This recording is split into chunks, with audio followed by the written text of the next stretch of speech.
Kita ke kasus pelaku pembunuh gadis penjual gorengan. Pemirsa, untuk mengetahui lebih jauh kasus pembunuhan ini di Padang Pariaman, Sumatera Barat, kami telah terhubung melalui sambungan Zoom dengan kriminolog Untung Sumarwan dan juga kakak korban Rini. Selamat sore, Pak Untung, Ibu Rini. Ya, selamat sore. Iya, selamat sore. Ibu Rini, informasi apa terakhir yang didapat dari pihak kepolisian terkait kasus ini? Informasi terakhir mendapatkan baju pelaku gitu. Mendapatkan baju pelaku. Oke, apakah ada informasi bahwa pelaku sudah ditemukan atau sedang diburu atau bagaimana? Lagi diburu gitu. Baik, Pak Untung. Ya, Pak Untung, ini kalau dalam kasus ini akhirnya polisi menetapkan tersangka, tapi sampai sekarang belum berhasil menangkap begitu. Ada informasi bahwa tadi sore juga sempat diburu, tapi melarikan diri. Nah, apa yang perlu diperhatikan aparat hukum dalam kasus ini? Ya, saya kira dalam kasus ini polisi sangat berhati-hati juga ya, karena para penyidik ini tidak menemukan atau ketika polisi itu datang kondisi tempat kejadian perkara pertama sudah rusak atau barangkali juga memang pembunuhan ataupun perkosaan yang dilakukan tidak di tempat ketika jenazah tersebut ditemukan, sehingga para anggota kepolisian ini berhati-hati dalam melakukan penetapan pun saya kira juga masih karena belum pasti ya, meskipun sudah ditemukan misalnya barang bukti yang masih diduga milik dari tersangka ini gitu. Jadi tentu saja kasus-kasus mereka tidak ingin kasus-kasus seperti Vina di Cirebon nggak terulang begitu ya. Jadi harus hati-hati. Tapi saya kira dari waktu yang tidak terlalu lama ini saya kira lebih memudahkan polisi untuk melakukan tindak lanjut pemburuan terhadap orang yang diduga menjadi tersangka ini. Baik. Saya kira. Apa yang bisa dilakukan polisi untuk mempersempit ruang gerak pelarian pelaku ini, Pak Untung? Iya, kalau dalam kriminologi itu seringkali dikenal ada aktivitas rutin gitu ya. Aktivitas rutin itu yang memungkinkan pelaku menggambar target korban gitu ya. Jadi barangkali orang-orang yang seringkali berada di lokasi, baik lokasi ditemukan jenazah maupun lokasi tempat penemuan atau yang diduga tempat kejadian, itu bisa dicermati secara lebih rinci barangkali seperti itu.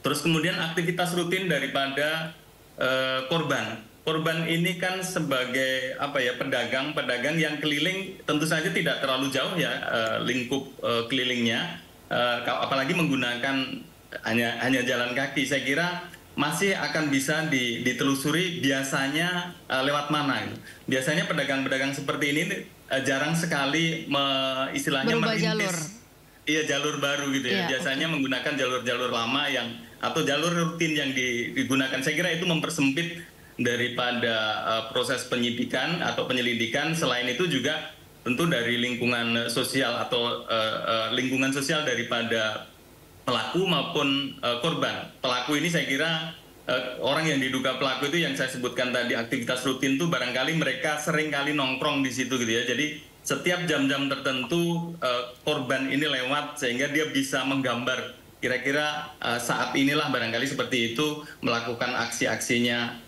terhadap korban itu. Baik. Bu Rini, ini tersangka kabarnya sedang kabur ke hutan. Bagaimana tanggapan Ibu Rini dan keluarga? Tanggapan kami begitulah, belum ada kepastian dari polisi gitu. Bu Rini, ini polisi sudah memberitahu atau merilis foto dari pelaku. Apakah ada dari antara keluarga Ibu Rini yang mengenal dengan tersangka ini? Tidak ada, tidak kenal.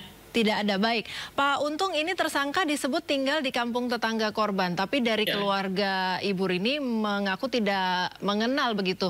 Nah, berdasarkan analisis Anda, apakah ini berarti kemungkinan besar pelaku orang yang kenal korban, sekalipun dari keluarga korban tidak mengenal pelaku?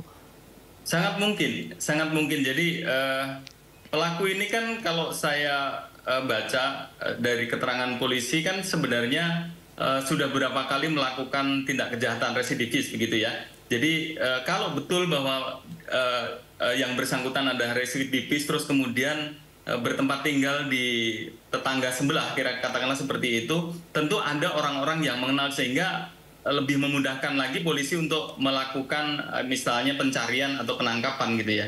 Ini saya kira sih tidak terlalu sulit bagi polisi untuk melakukan pengejaran. Kalau betul bahwa yang bersangkutan itu adalah residivis, terus kemudian yang bersangkutan itu tinggal tidak jauh dari rumah korban atau tempat ditemukan korban, gitu, saya kira itu menjadi titik awal untuk mempermudah polisi untuk menemukan. Saya yakin ada orang-orang yang atau teman atau mungkin ya lingkungan sosial daripada pelaku yang masih ada sehingga dia bisa dimintain keterangan untuk memberikan informasi tentang yang bersangkutan. Apakah dia lari ke kota ataukah lari ke hutan, saya kira tidak terlalu sulit untuk menemukan orang-orang yang seperti ini.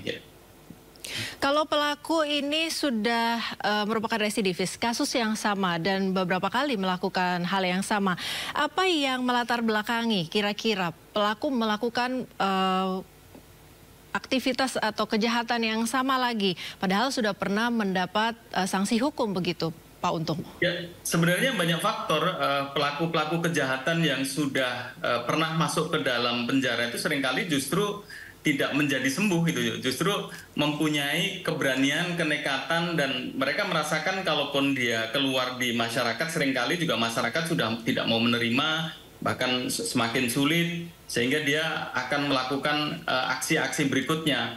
Dan di dalam penjara ya kita mengenal bahwa penjara kita ini hampir semuanya over capacity, sehingga di dalam bukan semakin baik, seringkali justru semakin mahir, semakin berani, semakin meningkat levelnya itu, sehingga ada pendapat atau anggapan ketika orang masuk ke dalam penjara itu justru masuk ke perguruan tinggi kejahatan. Ini asumsi ya. Jadi saya kira itu, sehingga ketika dia keluar bukan menjadi baik, bukan insaf, tetapi ketika dia melakukan atau mempunyai keinginan untuk melakukan tindak kejahatan atau mempunyai peluang untuk melakukan kejahatan, apapun bisa dilakukan, termasuk barangkali mencuri atau sampai kalau betul korban ini diperkosa barangkali juga melakukan perkosaan, saya kira itu.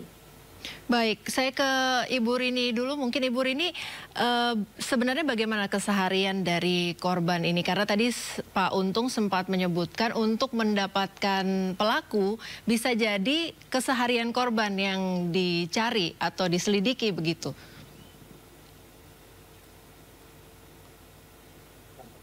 Halo, Ibu Rini, masih bersama kami kah?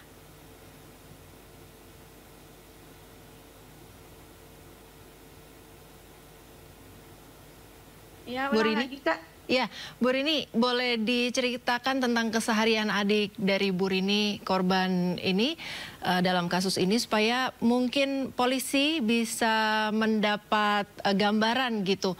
Pelaku ini bisa dicari di mana? Kalau pelaku dia tahu jalan apa namanya itu, Bang? Ini tahu jalan apa itu kan, Pak? Jalan Medan. Tahu Medan gitu. Ada acara Pak Rin?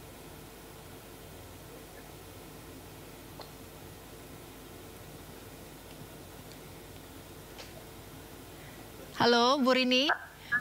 Iya. Iya, Bu Rini, ini kalau seandainya polisi mengejar pelaku, itu tadi Pak Untung dari kriminolog bilang bahwa bisa didapat pelakunya kalau juga polisi menyelidiki keseharian atau aktivitas korban sehari-hari. Nah, boleh diceritakan aktivitas korban adik ibu itu bagaimana? Sekolah mungkin atau berjualan itu waktunya kapan dan ke mana saja?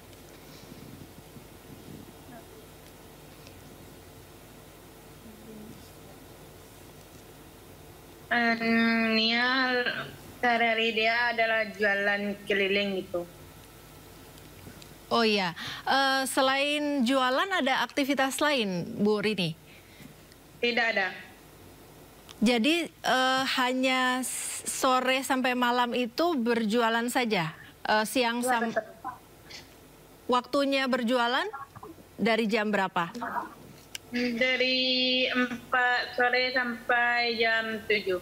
Oke, dari jam 4 sore sampai jam 7 itu berjualan gorengan. Nah, selain berjualan gorengan, misalnya dari pagi sampai jam 4 sore atau jam 7 malam sampai malam, itu aktivitasnya apa lagi?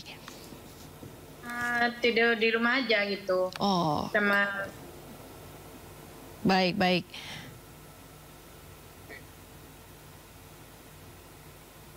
Baik, Pak Untung ya. Ini korban dimakamkan 500 meter dari rumah, jaraknya cukup dekat. Ya. Apa yang menjadi pertimbangan pelaku kira-kira kalau dilihat dari perspektif kriminolog? Sebenarnya kalau maksudnya mungkin ditemukan barangkali ya, kalau ditemukan tidak jauh ya memang di saat itulah sebenarnya pelaku ini menemukan clue artinya di saat itulah mungkin pelaku itu bisa melakukan eksekusi target gitu ya. Jadi kalau dari pernyataan Bu Rini tadi kan sebenarnya dari pukul 4 sampai pukul 7 itu kan hanya 3 jam ya. Artinya 3 jam itu mungkin bisa menjadi, saya kira bisa menjadi titik awal 4 sampai 7 itu rutinitas. Jadi kalau di luar jam 7 itu berarti sudah di luar kebiasaan, sehingga biasanya pasti kalau orang-orang di desa sudah dicari kemana kok nggak ada, kecuali ada tontonan dan lain-lain. Dan lingkupnya kan jelas bahwa selama 3 jam itu pasti hanya lingkungan kampung, sekali lagi kecuali ada tempat tontonan lain dan korban ini berjualan di tempat lain gitu. Tapi kalau tidak, saya kira memang di sekitar-sekitar itu saja, dan belum tentu kalau jauh dari rumah korban barangkali memungkinkan pelaku untuk melakukan eksekusi, tapi di dekat korban atau 500 meter dari rumah korban itulah yang barangkali memungkinkan, atau dari perhitungan yang bersangkutan itu bisa dilakukan. Jadi pelaku pasti memperhitungkan bagaimana dia sukses dalam tanda petik dia melakukan tujuannya untuk melakukan kejahatan itu, saya kira. Jadi seperti itu, Mbak. Baik, Ibu Rini, ini tadi kami sempat bertanya kepada Pak Untung tentang lokasi ditemukannya korban, adik Ibu Rini. Apakah waktu 2 hari hilang sempat dicari di area ditemukannya? Sudah dicari di sana, tapi tidak ditemukan. Kemudian baru ditemukan oleh polisi, begitu ya? Ya, betul. Ya, Ibu Rini, terakhir mungkin apa harapan dari korban jika pelaku ditemukan? Kami mau dia dihukum seberat-beratnya atau hukuman mati gitu. Baik, hukuman terberat ya, karena sudah menghilangkan nyawa dari adik Ibu Rini. Baik, terima kasih kriminolog Untung Sumarwan dan keluarga dari Nia Kurniasari, Ibu Rini, sudah bergabung bersama kami di Sindo Sore hari ini. Salam sehat. Terima kasih.